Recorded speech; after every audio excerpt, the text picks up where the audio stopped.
அப்போஸ்ட்ரோபியோட use தான் என்ன? இந்த அப்போஸ்ட்ரோபியை நம்ம தப்பா பயன்படுத்தணும்னா அந்த சென்டென்ஸோட மீனிங்கே தலைகீழா மாறிடும். சோ ஹேமாக்கிலே welcome to my channel. So இந்த அப்போஸ்ட்ரோபி எதுக்காக பயன்படுத்தணும்னா ரெண்டு சிம்பிளான விஷயங்க. நம்பர் 1 பாத்தீங்கன்னா இந்த வார்த்தையில சில எழுத்துக்கள் விடுபட்டு இருக்கு அப்படின்னு சொல்றதுக்காக. இன்னொன்னு பாத்தீங்கன்னா இது இன்னாருடைய பொருள் இல்ல இன்னாருடையது அப்படின்னு குறிக்கிறதுக்காக நம்ம அப்போஸ்ட்ரோபியை பயன்படுத்துவோம். விடுபட்ட வார்த்தைகளுக்கு சில எக்ஸாம்பிள் சொல்றேன். இட்ஸ் அப்படின்னா இட் இஸ் இல்லனா இட் ஹாஸ் அப்படின்னு சொல்றதுக்கு பதிலா இட்ஸ் அப்படின்னு நம்ம சொல்றோம்.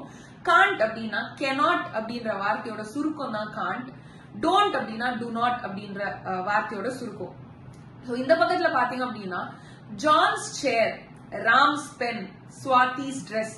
சோ ஜானோட சேர், ராமோட பென், ஸ்வாதியோட ட்ரெஸ் இந்த மாதிரி குறிக்கிறதுக்காக இந்த இடத்துல நம்ம அப்போஸ்ட்ரோபி பயன்படுத்துவோம். அண்ட் கடைசியா அப்போஸ்ட்ரோபில சிங்குலர் ப்ளூரலுக்கு எப்படி யூஸ் பண்ணணும்னு நான் சொல்றேன்.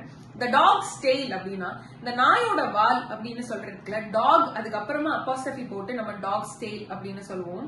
பல நாய்களோட வால் அப்படின்னு நம்ம சொல்லணும் அப்படின்னா the dog's tails அப்படின்னு சொல்லுவோம். இந்த இடத்துல பாத்தீங்கன்னா டாக்ஸுக்கு அப்புறமா வரும். சோ டாக்ஸுக்கு அப்புறமா நான் அப்போஸ்ட்ரோபி போடுறதுனால இந்த இடத்துல வந்து நாய்க்களை நம்ம குறிக்கிற மாதிரி ஆகும். இந்த மாதிரி மோர் இன்ட்ரெஸ்டிங் வீடியோஸ் பார்க்கணும்னா லேர்ன் வித் நாண்டி என் பேஜை மறக்காம பாத்துருங்க. பாய் மக்களே.